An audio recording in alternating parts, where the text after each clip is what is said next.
Hello and welcome to Prince Civil Services YouTube channel. My name is doctor Sanchit. आप सभी का स्वागत है प्रिंस सिविल सर्विसेज के यूट्यूब चैनल पे। हम अपनी सीरीज कंटिन्यू कर रहे हैं जहां पे हम प्रीवियस ईयर क्वेश्चन पेपर में से history subject and art and culture subject से रिलेटेड जो क्वेश्चन पूछे गए हैं उनको एनालाइज करने की कोशिश कर रहे हैं। अभी तक हमने 2013, 14, 15 एंड 16 का जो पेपर है और जो history and art and culture से क्वेश्चन आए हैं वो डिस्कस किए।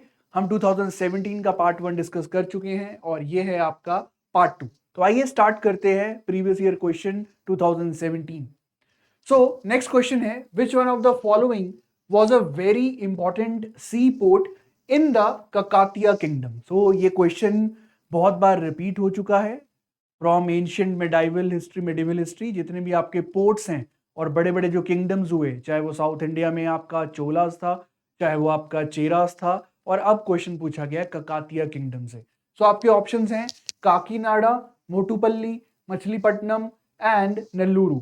ये चार आपके ऑप्शंस हैं और पूछा गया है कि ककातिया किंगडम में कौन सा सी पोर्ट सबसे इंपॉर्टेंट था। तो यहाँ पे इसका सही जवाब है मोटुपल्ली। ये आप देख सकते हैं। So this is your Kakatiya kingdom. यहाँ पे आंध्र प्रदेश, तो ये रहा आपका आंध्र प्रदेश और यहीं पे आपका मोटुपल्ली जो कि ककातिया का सबसे इंपॉर्टेंट सी पोर्ट था। तो यहां से आपको एक टिप मिलता है that you need to learn about the sea ports because ये इंपॉर्टेंट ट्रेडिंग सेंटर्स होते थे और यहां से इंपोर्ट एक्सपोर्ट बहुत ज्यादा होता था।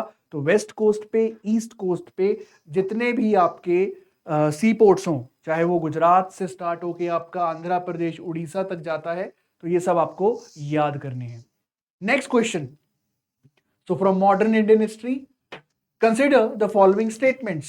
The Factories Act 1881 was passed with a view to fix the wages of industrial workers and to allow the workers to form trade unions. तो फैक्ट्रीज एक्ट 1881 में पास की जाती है। अब उसका पर्पस क्या था? अकॉर्डिंग टू क्वेश्चन जो स्टेटमेंट है वो ये बोल रहा है कि फैक्ट्रीज एक्ट का पर्पस था कि जो आपके वर्कर्स हैं उनकी जो वेज है, उनकी जो तनख्वाहें हैं वो फिक्स करें और साथ ही साथ उनको हक दें ट्रेड यूनियन बनाने का। So that is the first statement. उसके बाद second, NM Lokhande was a pioneer in organising the labour movement in British India.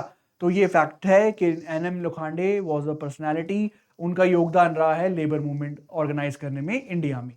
तो यहां पे इसका सही जवाब है ओनली टू, बिकॉज सिर्फ और सिर्फ स्टेटमेंट नंबर 2 ही सही है, स्टेटमेंट नंबर 1 गलत है। तो यहां पे एनएम लोखंडे, नो डाउट ही वाज अ पायनियर, उन्होंने बहुत ऑर्गेनाइज किया आपका महाराष्ट्र, स्पेशली बॉम्बे में लेबर मूवमेंट को, तो इसलिए स्टेटमेंट नंबर 2 सही है।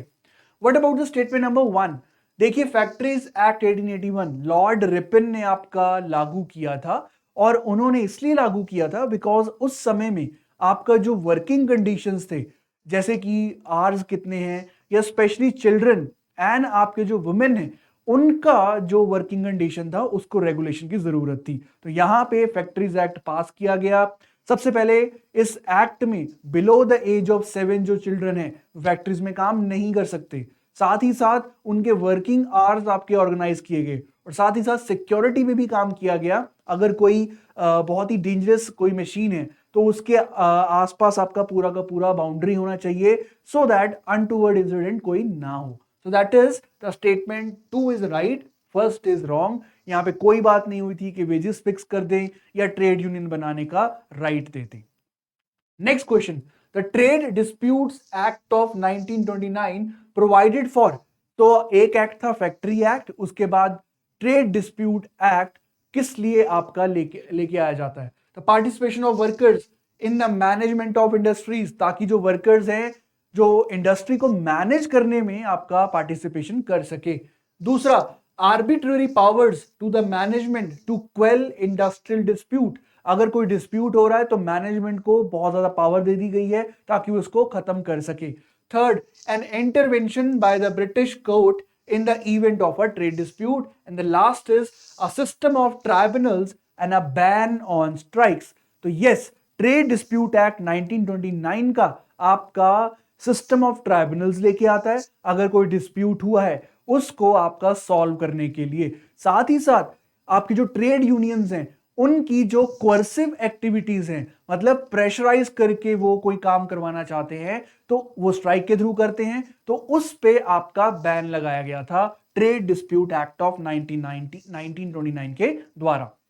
Next question, the object of Butler committee of 1927 was, देखिए जनरली 1927 को आपका याद किया जाता है साइमन कमीशन और एंटी साइमन कमीशन प्रोटेस्ट के लिए, बट उसी साल आपका बटलर कमेटी भी बनाया गया था। Now what is the objective of that committee? So define the jurisdiction of the central and provincial government, define the powers of Secretary of State for India, impose censorship on national press, या improve the relationship between the government of India and Indian state. The answer is D. तो जो आपका government of India है और जो Indian state है उनके relation कैसे हैं, उनको इंप्रूव कैसे किया जा सकता है, इसके लिए आपका एक कमेटी बनाया गया था which is known as Butler committee. So commissions and committees आपको अच्छे से करना है।